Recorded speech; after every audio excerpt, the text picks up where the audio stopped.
On July 8, 2015, a 19-year-old nursing student named Stephen Smith was found dead in the middle of a dark, rural South Carolina road. The official police narrative was swift and definitive: a tragic hit and run accident. Case closed. But Stephen Smith was not hit by a car. He was brutally murdered, and the local authorities knew it the moment they stepped onto the asphalt. There was no vehicular debris, no skid marks, and his loosely tied shoes were still perfectly secured to his feet. The catastrophic injuries to his head defied every established law of vehicular physics. Today, we are dismantling a fabricated autopsy, exposing an intentionally erased crime scene, and revealing exactly how the shadow of a wealthy, untouchable legal dynasty corrupted a murder investigation before the victim's blood was even dry. This is the reality of Hampton County, South Carolina, a place where the law wasn't a set of rules but a family name. To understand the sheer absurdity of the official narrative, you have to look at the raw geography of Sandy Run Road. This is a desolate two-lane stretch of blacktop surrounded by dense woods and swamp. At 4 a.m., a passing motorist dialed 911 after spotting what he thought was an animal in the road. When first responders arrived, they found Stephen Smith lying exactly in the center of the roadway. Immediately, the experienced officers on the scene recognized severe anomalies. In a fatal hit-and-run, the physics are violent and chaotic. A human body struck by 2 tons of moving steel at highway speeds leaves a brutal, undeniable signature. Bones are shattered in the lower extremities where the bumper impacts. The victim is thrown, leaving a trail of physical trauma. Shoes are violently ejected from the feet. Glass, plastic, and paint chips from the striking vehicle litter the asphalt. But at the scene of Stephen Smith's death, there was nothing. No tire marks, no shattered headlights, no plastic fragments. Stephen's clothes were not torn or dragged. His loosely tied canvas shoes were still perfectly on his feet.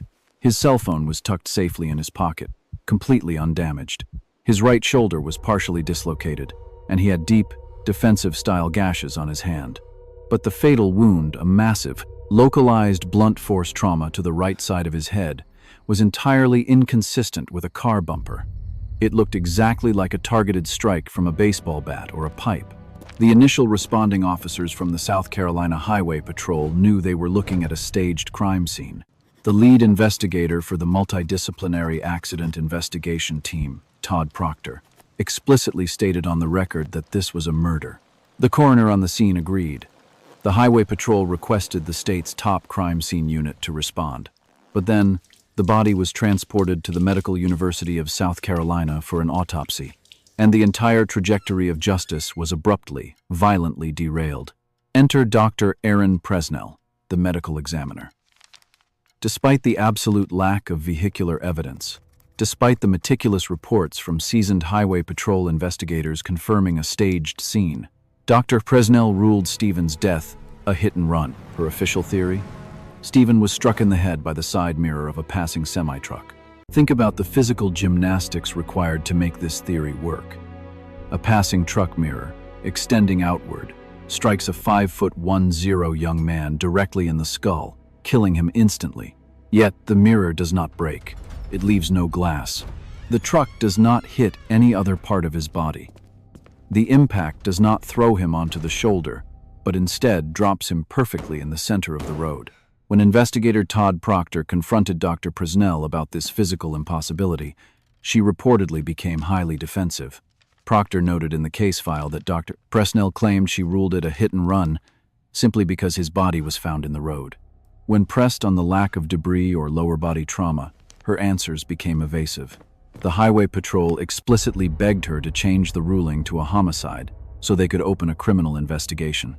She refused. This is the turning point where institutional incompetence metastasizes into systemic rot, because a medical examiner's ruling is the absolute foundation of a legal investigation. If the coroner says it's a car accident, the police cannot secure warrants for murder. They cannot subpoena text messages under the purview of a homicide. They cannot legally treat suspects as killers. Dr. Presnell's pen stroke effectively bound the hands of every investigator who wanted to find Stephen's killers. She didn't just misdiagnose a head wound. She handed a get-out-of-jail-free card to whoever beat a 19-year-old boy to death. And why would a medical examiner be so stubbornly committed to an impossible theory? To answer that, we have to look at the name that haunted the case file from day one. Stephen Smith was an openly gay young man in a deeply conservative rural southern town. He was bright, ambitious, and keeping secrets. In the days leading up to his death, Stephen told his twin sister and his friends that he was involved with a prominent older man from a powerful local family. He was reportedly going fishing with this individual the weekend he died. Within 48 hours of Stephen's body being found, a specific surname began echoing through the South Carolina Highway Patrol tip lines. It wasn't whispered, it was shouted. Dozens of independent witnesses, classmates, and locals called the police to point the finger at one family, the Murdaughs. Specifically, Buster Murdaugh. For nearly a century, the Murdaugh family ran the 14th Circuit Solicitor's Office. They were the prosecutors, the private litigators, and the absolute arbiters of consequence in Hampton County. They commanded the police. They influenced the judges. If you crossed them, you lost your business, your freedom, or your life.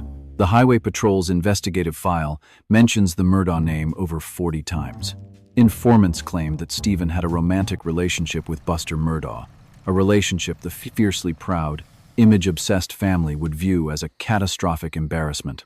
Rumors circulated that Stephen's car had run out of gas that night, and that he was targeted, chased down, and beaten to death by a group of local boys to protect the Murdaugh family secret.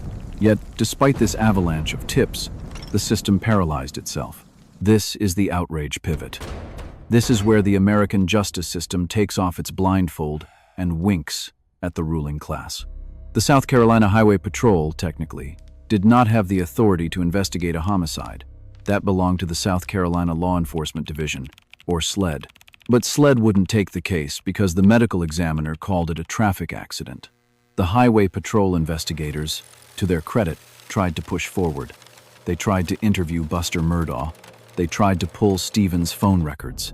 But suddenly, the entire apparatus of the state slowed to a grinding, agonizing halt. Subpoenas for Stephen's phone data were delayed or ignored. The Murdaugh family, utilizing their unparalleled influence, loomed over the proceedings like a dark cloud. Local law enforcement officers knew that aggressively pursuing the sons of a reigning dynasty was career suicide. When Stephen's mother, Sandy Smith, begged the authorities to investigate her son's murder, she was treated like a nuisance. She was a working-class woman fighting a multi-million-dollar empire. She wrote letters to the FBI. She wrote to the state attorney general. She pleaded with local media. She stated, clearly and accurately, that her son was beaten to death and that local authorities were actively covering it up to protect a wealthy family. For 6 years, she was met with absolute deafening silence. The state of South Carolina decided that the brutal death of a gay, working-class nursing student was an acceptable price to pay for the continued comfort of the Murdaugh family. Crucial evidence vanished into the bureaucratic ether. A rape kit that was supposedly collected during the autopsy was never properly processed, or its results were never clearly communicated. Stephen's iPad, which contained his digital footprint, his messages, and his secrets, was passed through hands with broken chains of custody. The vehicle Stephen was driving the night he ran out of gas was left unsecured, its contents largely ignored by a system desperate to look the other way. It wasn't until June 2021, when the Murdaugh empire finally imploded in a spectacular display of greed and violence, when Alex Murdaugh slaughtered his own wife and son, Maggie and Paul, that the state of South Carolina suddenly pretended to care about Stephen Smith. SLED officially reopened the investigation into Stephen's death, explicitly citing evidence uncovered during the Murdaugh murder probe. Think about the profound sickness of that reality. It took the sensationalized, high-profile double homicide of wealthy white elites to finally force the state to acknowledge a working-class mother's 6-year cry for help. In 2023, Stephen Smith's body was finally exhumed. Independent pathologists conducted a proper autopsy. The results were exactly what the original Highway Patrolman knew 8 years prior. Stephen Smith's death was a homicide. The first medical examiner's ruling of a hit-and-run was entirely dismantled. The local police who dragged their feet were exposed, but the damage was done. 8 years of physical evidence had rotted away. Witnesses' memories had faded. Cell phone towers had overwritten their data. A cover-up doesn't always require a shadowy conspiracy in a smoke-filled room. Usually, it just requires a few cowardly officials choosing the path of least resistance when a powerful name is mentioned. Stephen Smith did not die in a tragic accident. He was hunted on a dark road, struck down by profound violence, and then his memory was insulted by a justice system that functioned exactly as it was designed to. A system where the elite are immunized from consequence, and the vulnerable are left to rot on the asphalt. If you thought this town's grip on the law was terrifying, wait until you hear about the billionaire who bought his way out of a double homicide by manipulating the garbage chute of a luxury high-rise.